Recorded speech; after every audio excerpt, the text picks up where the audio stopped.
Hello everyone, and welcome to the Commexis Cast Daily for Monday, December 11th, 2017. All the news you need to know from our inbox to yours. I'm Matthew McGrorty, the videographer and podcaster here at Commexis, and today I am joined by the lead strategist at Commexis, Phillip Brooks. Good morning. And the president of Commexis, Len Ward. Good morning.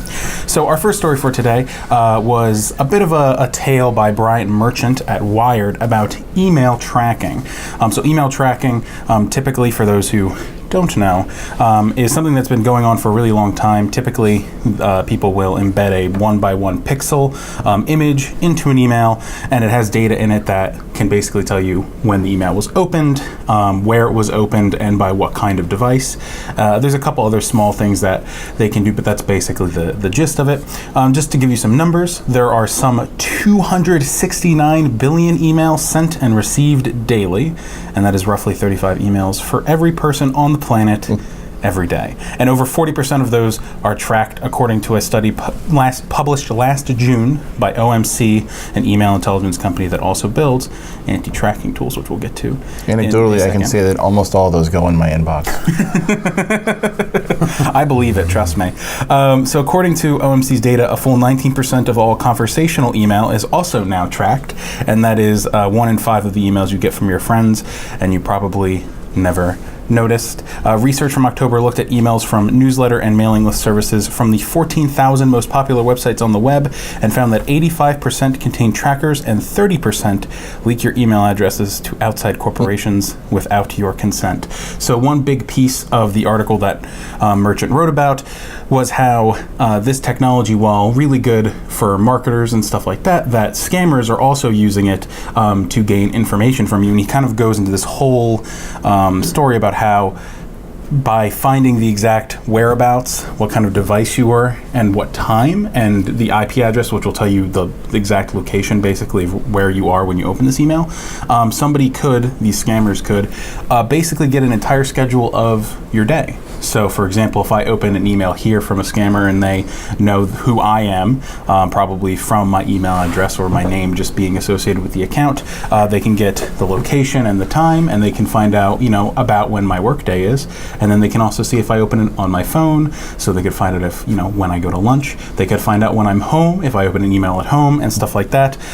So one of the big things that Merchant talks about was how this is potentially very dangerous if scammers are able to use this technology, because he compared it to the Experian data leak, where that was the social security numbers being leaked, and that's very bad, but he was saying that this is like a huge privacy leak, basically, which I see his point. I don't know if I would necessarily say it's nearly as bad as social security numbers being leaked, because that, I feel like, has a more direct effect. It's not. But still, I think the majority of us know that your average email spammer is not somebody that's on the ground, boots on the ground near you. Yeah. They're normally somewhere, across the world, and they're not going for your physical location. They're just trying to gather data that they can use to, to steal your identity, that kind of stuff. So, the only thing, like, if you were somebody that's getting a lot of Amazon packages or something, I guess they could know when you're not home and go steal it off your porch. Yeah. But you'd have to really target somebody that you absolutely knew in real life to be able to take advantage of this.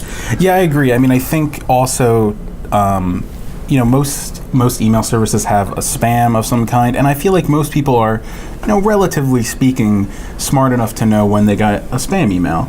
I get tons of email every day, and I don't open all of them, but I'm able to, look and go, okay, that's that's spam, let's mark it as such, and go from there. So I don't know, I think he's perhaps being a little dramatic, but still something to put your mind on. And he also continues that, if you don't like that people can track your emails, there are a bunch of anti-tracking services, but the technology is always ever evolving, so you may find a mix of success with that. One note on that. Number one, how does this impact Carson Wentz's injury? No. Number two, the only reason they're doing that, in my opinion, and this is just at first blush by reading that story, they're just trying to increase the price of what your email is. So they're going to go out and they're going to sell these emails to various different metrics. And if you're opening up more and more, your email is more valuable than somebody who's just not opening up their email. I think that's kind of what he's saying. Yeah. So I'm completely missing it. That's all this is.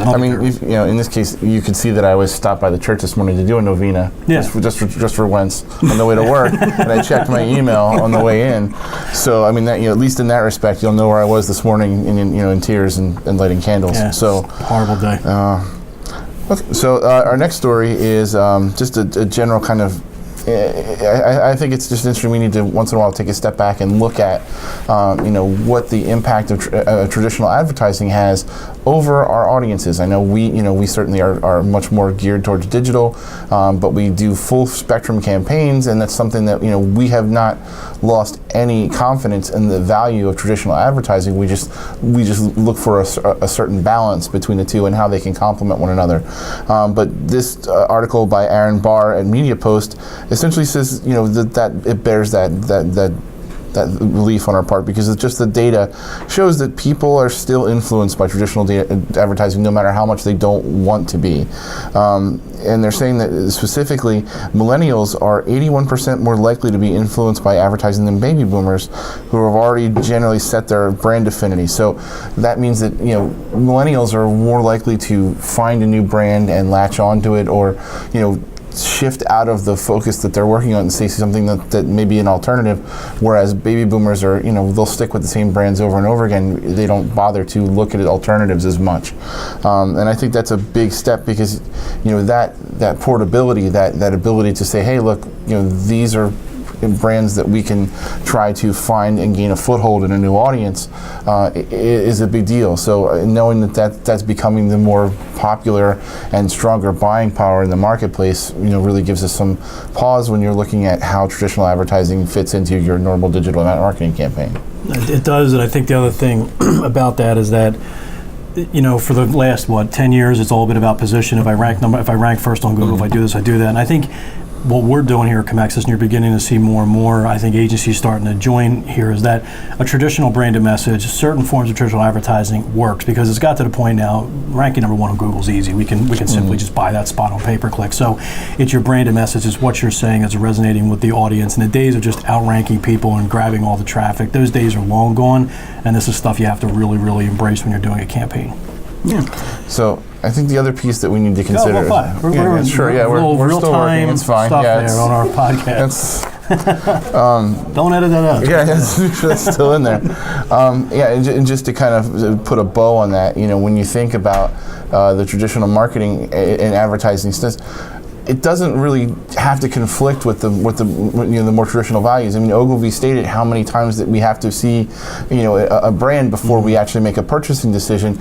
And I think that all of those, impressions that we see via digital are exactly the same. It's just a matter of the channel by which you view them. So, you've got all these other impressions. You're just seeing them on digital as opposed to not necessarily on a billboard or in a magazine or, So I think it all still has tremendous value. Yep. And to close out the show, just really quick to let you guys know, Adweek has come out with their top 10 best ads for 2017. And I'll have that link in the description of the podcast so you can check them out. Two of which that I thought were particularly in one case powerful and in the other case pretty funny. Number 6 on their list is Burger King's Bullying Jr., which is about a 2-minute, 15-second piece that's basically just an anti-bullying PSA, but it's framed in a really interesting way that I think you guys should check out. And then the third one, the number 3 on their list is Instagram's Stories Are Everywhere, where they take pieces of media, some of which are popular movie franchises, and some of which are just interesting, cute footage of dolphins or something like that, and they have a little bit of an Instagram twist cut into it that I think was pretty funny. I personally enjoyed them a lot. So that's all for today's episode of the Commexis Cast Daily. Check us out on Wednesday for more of the latest trending news. Have a great day. Make sure we thank our special guest, James Van Horn. Yes, thank you, James Van Horn, for his cameo appearance in this morning's podcast. Have a great day, guys.